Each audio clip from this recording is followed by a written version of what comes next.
সখনি আমার বাবা ভোলানাথ বলল, কৃষ্ণ আজ আমার মতো অধম, আমার পায়ে তুই ভগবান হয়ে চোখের জল, এই যে আমার সব থেকে বড় অপরাধ।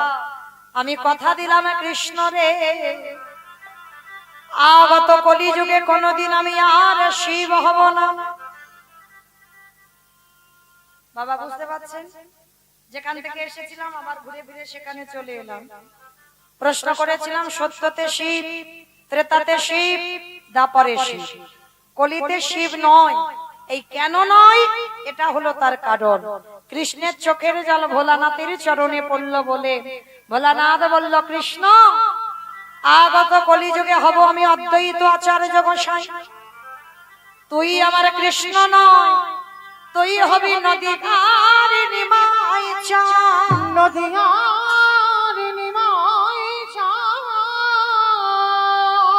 ওরে আমি 12 বৎসরের তুলসী ভাষায় তোকে আহ্বান করব নদী আর মাটিতে।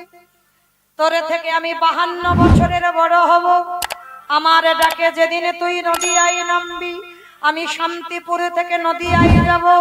যেদিন তুই আর আমি দুজনে মুখোমুখি হব, এই যে রাজস্বায়ী যজ্ঞে তোরে চোখের জল পুকুরের পাই পড়ল, এই পুকুর তোর কাছে ঋণী হয়ে গেল। যেদিন তোর আর আমার প্রথম সাক্ষাৎ হবে, ওরে এমনি করে চাচা আমি ভোগাইব, যেদিন নদী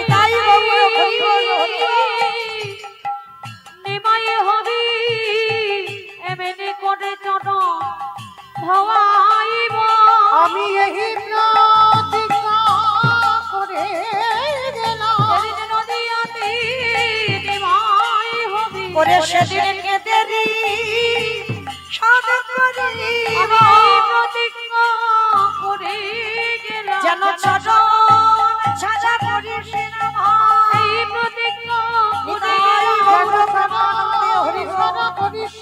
এই প্রতিজ্ঞা করে গেলাম, সেদিন এমনি করে চট ভবাইব। আস্তে তাহলে মায়েরা কি বুঝলাম আমরা, সেই বাবা ভোলানাথের ডাকেই কৃষ্ণ এলো, অন্য কারোর ডাকে নয়। কারণ রাজস্বাই যজ্ঞে কথা দেওয়া ছিল,